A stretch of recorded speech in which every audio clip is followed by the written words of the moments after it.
Junior college పెట్టిస్తాన్నారు లేదా? పెట్టించిరా ఈ bus stand దగ్గర బస్ స్టాండ్ చౌరస్తా మొత్తం ఇల్లు కోటి లేదా? రోడ్డు వెలుపు వేస్తానరా లేదా? చేసిరా మరి? ఆడ ఎన్నో పాటలు ఫస్ట్ ఇల్లు ఉంది కాబట్టి వాడి పోయి వాని సంఖ్య బేరుస్తున్నది. ఇప్పుడు కాంగ్రెస్ వాళ్ళు సంఖ్యస్తున్నారు వాని షాపు ఉందని చెప్పి పాపం పేదోళ్ళ ఇల్లు షాపు ఇవ్వబట్టి ఆ రోడ్డును మాత్రం వెడల్పు వేస్తలేరన్నా. దీపక్ రెడ్డి గెలిపిన పిల్లర బుల్డోజర్ వ్యక్తి మన షాపు కొట్టకూడన్నారు. పక్కలో కొడతా వినాయక్ మధురా నగర్ నుంచి వినాయక్ నగర్ దాకా ఇంత ట్రాఫిక్ జామ్ అవుతుందన్నా? Traffic jam అవుతలేదా?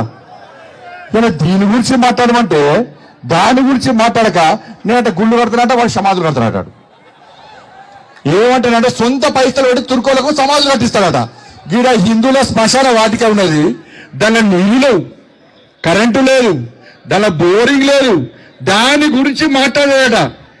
ఆడికి పోయి మాట్లాడతాడట. ఇలా 10 సంవత్సరాలు ఒక్క కనీసం డబుల్ బెడ్రూమ్ వేయలే. నరేంద్ర మోడీ గారికి బిందించినాక 2,40,000 ఇల్లు నరేంద్ర మోడీ గారు ఇచ్చారు. ఇవాళ జుబ్లీస్ కు ఎందుకు ఇల్లు ఇవ్వలేదో బీఆర్ఎస్ గల్ల బట్టి తీసి గ్లాస్ చెంపమ్మికలు కొట్టండి. 20 డబుల్ బెడ్రూమ్ ఎందుకు వెళ్ళారా చెప్పండి. 2,40,000 ఇల్లు ఇస్తే మీకు ఒక్క ఇల్లు ఇవ్వలే. వాళ్ళు మీకు ఇచ్చే రేషన్ బియ్యం మనం ఇస్తున్నాం అక్క. రేషన్ బియ్యం మీకు ఇచ్చే పెన్షన్ పైసలు మనవి. ఇలా ఏం చేస్తా ఇలా చేసేది మనమైతే ఇవాళ బీఆర్ఎస్ కాంగ్రెస్ కలిసి గేమ్ ఆడుతున్నారు. కాళేశ్వరం పేరుతో 1,00,000 కోట్లు చంపారు. ఇవాళ ఫోన్ ట్యాపింగ్ కేసు వాళ్ళు వేసి ఫోన్ ట్యాపింగ్ చేసిరు. డ్రగ్స్ కేసు చేసింది వాళ్ళే. అన్ని పొట్టు పైసలు సంపాదించుకుని తప్ప ఈ 10 సంవత్సరాలు బీఆర్ఎస్ చేసిందే లేదు, వాళ్ళు పీకిందే లేదు. అందుకే వాళ్ళని ఫామ్ హౌస్ పరిమితం చేస్తాం. ఇవాళ మళ్ళీ ఏమైంది? ఇలా పరిస్థితి ఏమైంది? ఏనుగులు మింగటాడు పోయి పీనుగులు మింగటాడు వచ్చిండు. రేవంత్ రెడ్డి తరచ్చిండు. ఏం చేసిండు? రాగానే 2,500 రూపాయలు ఇస్తాడు. ఇచ్చిండా? తులం బంగారం ఇచ్చిండా? ఈ గొలుసు వాళ్ళ బంగారం మెల్లంగా ఈ జూబ్లీస్ కాంగ్రెస్ వాడు గెలిచిందనుకో ఆ ఎంఏం పార్టీలు అంత చేంజ్ ఛాన్సెస్ అందరూ కూడా అంత ఎత్తుకుపోతారు. ఎంఏం పార్టీలు తులం బంగారం ఇయ్యడానికి. ఎందుకంటే నేను ఒక మంత్రి చెప్పిండు. ఏం చెప్పింది తెలుసా? అప్పుడు ఇద్దామనుకున్నా మేము 50,000 కదా, ఇప్పుడు 1,00,000 రియాలిటీ. 1,00,000 రియాలిటీ వాడు ఇచ్చి పక్కన పెట్టు. మీరు వాడు కాంగ్రెస్ వాడు గెలిస్తే మీకు ఉన్న బంగారం ముసుకపోతారు. వాళ్ళు వచ్చి 4,000 రూపాయలు ఆ పెన్షన్ ఇచ్చిర్రా అక్క? ఇచ్చిర్రా? ఇల్లు ఇచ్చిండ్రా? ఇలా ఏమి ఇయ్యలే కానీ మళ్ళీ ఏం చేసిండు రేవంత్ రెడ్డి సార్ 100 రోజులు ఇస్తాడు. ఒక్కటి ఇయ్యలే. ఇక మళ్ళీ ఏమన్నాడు? నేను రాగానే కేసీఆర్ సంగతి చెప్తా, కేసీఆర్ కుటుంబాన్ని జైలు పంపిండా. 1,00,000 కోట్ల అవినీతి అన్నాడు. ఎన్నికల ముందేమో 1,00,000 కోట్ల అవినీతి కాళేశ్వరంలో జరిగింది అని చెప్పి అన్నాడు. ఎవరన్నారు? రేవంత్ రెడ్డి సార్ అన్నాడు. మేమన్నాం మా కిషన్ సార్ అన్నాడు సిబిఐ ఎంక్వైరీకి మేము కేసు ఎంక్వైరీ చేస్తాము అన్నాడు. ఇలా 1,00,000 కోట్ల మీద విచారణ జరగాల లేదా? ఇలా అసెంబ్లీలో తీర్మానం ఏం రాసిందంటే సిబిఐకి లేక ఏం రాసిందంటే కాళేశ్వరం పేరు ఎట్లే మేడిగడ్డ మీద విచారణ జరపండి, దాని 9,000 కోట్ల స్కామ్ మాత్రమే జరిగింది అంటున్నాడు. నేను అంటున్నా రేవంత్ రెడ్డి సార్ను 1,00,000 కోట్ల స్కామ్ జరిగిందా? 9,000 కోట్ల స్కామ్ జరిగిందా? 1,00,000 కోట్ల మీద విచారణ జరపాలని లెటర్ రాస్తావా? 9,000 కోట్ల రూపాయల విచారణ జరపాలని రాస్తావా? వీళ్ళు వాళ్ళకొటే అన్న, వీళ్ళు వాళ్ళకొటే. డ్రగ్స్ కేసు ఏమైంది? కార్ రేస్ ఏమైంది? ఫామ్ హౌస్ కేసు ఏమైంది? విద్యుత్ కొనుగోళ్ల కేసు ఏమైంది? కాళేశ్వరం కేసు ఏమైంది? ఇన్ని కేసులైతే ఒక్క కేసు కూడా కేసీఆర్ కుటుంబాన్ని అరెస్ట్ చేసే ప్రయత్నం ఇలా రేవంత్ రెడ్డి చేస్తలేదంటే వీళ్ళు వాళ్ళు ఒకటే కాబట్టే ఇవాళ తెలంగాణ రాష్ట్రంలో నాకు తెలిసి దేశంలో అధికారం ప్రతిపక్షం కలిసి దోసుకున్నటువంటి రాష్ట్రం ఏదైనా ఉందంటే అది తెలంగాణ రాష్ట్రమే. వీళ్ళు వాళ్ళు కలిసి వాళ్ళ తెలంగాణను దోసుకుంటున్నారు. ఇవాళ అభివృద్ధి గురించి మేము మాట్లాడుతున్నాం. ఇవాళ హైదరాబాద్ RRR తో పాటు బస్తీ దవాఖానతో పాటు ఇవాళ హైదరాబాద్ అభివృద్ధి చెందుతుందంటే, అభివృద్ధి చెందే విధంగా ముందుకు పోతుందంటే నరేంద్ర మోడీ గారు ఇచ్చిన పైసలు తప్ప ఒక్క పైసా ఈ హైదరాబాద్ అభివృద్ధికి తెలంగాణలో కాంగ్రెస్ పార్టీ ప్రభుత్వం కానీ గతంలో బీఆర్ఎస్ పార్టీ ప్రభుత్వం కానీ ఒక్క పైసా లేదన్న విషయం వాస్తవం. నేను సవాల్ చేస్తున్నా, ప్రతి పైసా లెక్క తీసుకొని వస్తాం. అడ్రస్, టైం, డేట్ డిసైడ్ అయ్యి హైదరాబాద్ అభివృద్ధి ఎవరి వల్ల జరిగిందో ఇలా మేము చేయడానికి సిద్ధంగా ఉన్న విషయాన్ని ఒక్కసారి గుర్తు చేస్తున్నాం. మేము అభివృద్ధి గురించి మాట్లాడితే వాళ్ళేమో మతం గురించి మాట్లాడుతున్నారు. అన్న 30% ఉన్నారట వాళ్ళు. 30% ఉంటే మా అక్క చెప్పింది 1,00,000 ఓట్ల కోసం మా రామచంద్ర గారికి అంటే సపోజ్ స్వాగతం పలకాలన్నా. మన 1,00,000 ఓట్లు అన్నా. ఎన్ని ఓట్లు మన ఎన్నన్నా ఇలా అక్బరుద్దీన్ ఓవైసీ ఎవరో తెలుసా అన్న? రెడ్డి అయినా రావేనా మా ఈ సంత నాకాల్సిందే, నా ఇంకా రావాల్సిందన్నాడు. వీళ్ళ బతికెక్కడా నా బతుకు. ఇద్దరు బాధ్యత కాంగ్రెస్ వాళ్ళు బీఆర్ఎస్ పోయి చి ఇదేం బతుకన్నా వీళ్ళది.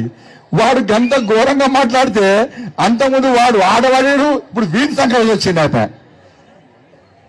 నేను రాంగ చూపెట్టా, ఇంతకుముందు ఫోటో చూపెట్టాను ఒక ఆయన. ఏ ఫోటో ఉంది ఇంతకుముందు ఫోటో చూపెట్టారు ఒక ఆయన. కాంగ్రెస్ పార్టీ అభ్యర్థి టోపీ పెట్టుకున్నాడు, ముఖ్యమంత్రి టోపీ పెట్టుకున్నాడు. అటు పక్కన అజరుతున్నాడు. అడిగి నవ్వుతాడు. ఏంటంటే వీళ్ళు పగటి పిచ్చగాలు, వీళ్ళు పగటి వేషాలు, కొత్త పిచ్చగాలు వీళ్ళు. వీళ్ళే మనుషులు రా భయ్. నేనే టోపీ పెట్టుకోలే, టోపీ పెట్టుకోవాల్సి పెట్టుకోలే, ఎవరు పెట్టుకుంటారు పెట్టుకున్నా టోపీ.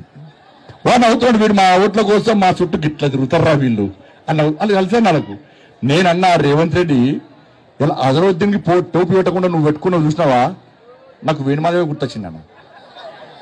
ఇలా నీ క్యాండిడేట్ పెట్టుకున్నాడు చూసినావా, నేనంటున్నా అరే నీకు దమ్ముంటే ఇదే హజరద్దీన్ నా హిందువులం ఏ పండుగ చేసినా ఏ పూజ చేసినా మొట్టమొదటిసారి విఘ్నేశ్వర స్వామికి పూజ చేస్తాం.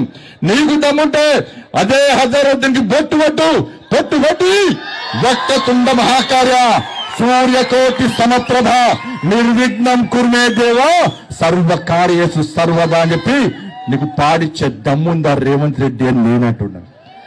నమాజ్ నవ్వుతున్నా వాళ్ళు. వీళ్ళు ఏందో పోయి రంజాన్ రాగానే, ఎన్నికలు రాగానే ఊరికే మా మసలకు వచ్చి నమాజ్ చేస్తారు. ఇఫ్తార్ విందులు మాకంటే ఎక్కువ వీళ్ళు ఇఫ్తార్ విందులు.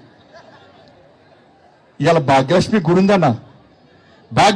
ఉందన్న పాత బస్తీలో ఏ రోజైనా ఓవైసీ గాని, అక్బరుద్దీన్ ఓవైసీ గాని, అసదుద్దీన్ ఓవైసీ గాని ఏ రోజైనా దర్శనం చేసుకున్నాడా? ఏ రోజైనా కొబ్బరికాయ కొట్టిండా? ఏ రోజైనా హారతి ఇచ్చిండా? ఇలా రేవంత్ రెడ్డి ఆలోచించి చెప్పాలి. వాళ్ళేమో మొక్కరు, వాళ్ళు బొట్టు పెట్టుకోరు. మీరు సిగ్గు లేకుండా టోపీలు పెట్టుకొని వాళ్ళ ఓట్ల కోసం కక్కుతున్నారు. నీకు దమ్ముంటే పో ఓవైసీని తీసుకుపోయి మా అమ్మవారికి హారతిప్పి ముజ్జగమ్ముల గన్న మాయమ్మ దేవాతి దేవి మంగళమ్ములు గొనగ రావమ్మ ముమ్మూర్తుల శక్తి నీవే ముగ్గురమ్మల మూల నీవే ముదితలకు మాంగళ్య రక్షణ చేసి మురిసెడు తల్లి నీవే ముజ్జగమ్ముల గన్న మాయమ్మ. ఈ పాట పాడిపించే దమ్ము ఓవైసీతో పాడిపించే దమ్ము రేవంత్ రెడ్డికి ఉందా? నేనంటున్నా. అన్నా జుబ్లీస్ హోటల్ మహాశైలను కోరుతున్నా. అన్నా హిందువులందరూ ఒక్కరిగాని ఈ తెలంగాణ రాష్ట్రంలో హిందువులను ఓటు బ్యాంక్ మార్చడమే లక్ష్యంగా భారతీయ జనతా పార్టీ తెలంగాణ రాష్ట్రంలో ముందు పోతున్నది. ఈ జుబ్లీస్ ఆ చురుకోల ఓట్ల కోసం కాంగ్రెస్ పార్టీ, బీఆర్ఎస్ పార్టీలు ఏ విధంగా వాళ్ళ కోసం పనిచేస్తున్నాయో ఒక్కసారి అంచండి. అక్క ఇలా పైసలు మీకు ఇస్తలేదక్క, సిగ్గు లేకుండా చురుకోళ్ళని ఇళ్ళలో పడి మీ దండం పెడతా, మీ కాళ్ళు మొక్తానికి కాంగ్రెస్ వాళ్ళు పోయి మేము మిక్సీలు ఇస్తాము, మేము గ్రైండర్లు ఇస్తాము, మేము కుటుంబిష్ ఇస్తాం, మీ దండం పెడతాం, మీ కాళ్ళు మొక్తానికి కాంగ్రెస్ వాళ్ళు పోతున్నారు. బీఆర్ఎస్ వాళ్ళు అక్క మీ దండం పెడతా, నీ కాళ్ళు మొక్తా, నేను 10,000 రూపాయలు ఇస్తాం మాకు ఓటేయని అంటున్నారట. ఇవాళ ముస్లిం మహిళలు బీజేపీ తప్ప కాంగ్రెస్ పార్టీకి ఓటేయరన్నా. వాళ్ళు మన ఆడబిడ్డలన్నా నరేంద్ర మోడీ వాళ్ళ సొంత అన్నలక చూస్తారన్నా. కానీ రేవంత్ రెడ్డి సార్ ఏం చేసింది తెలుసా? 40,000 బుర్కాలు తెప్పించి పాకిస్తాన్ నుంచి 40,000 బుర్కాలు తెప్పించి ఇలా వాళ్ళతో దొంగోట్లు వేయించడానికి ప్రయత్నం చేస్తుంది. కాబట్టి ఇక్కడున్న ముస్లిం మహిళలు జాగ్రత్తగా ఉండాలి అన్న. రాజ్యాంగం అందరికీ ఒకటే, ఎలక్షన్ కమిషన్ అందరికీ ఒకటే. నేను ఎలక్షన్ కమిషన్ విజ్ఞప్తి చేస్తున్నా, మీరు ఓటు వేసేటప్పుడు తప్పకుండా ఫేస్ చూడాలి, ఓటు వేయించాలి. ఓటు వేయిస్తేనే రాజ్యాంగం అందరికి ఒకటే. ఎవరి అయ్య జాగిరి కాదు, ఎవరి తాత జాగిరి కాదు. అందుకే జుబ్లీస్ ఎన్నికలన్నా గెలవాలన్నా మనం లేకుంటే బీఆర్ఎస్ వాడితే రానే రాడు. కాంగ్రెస్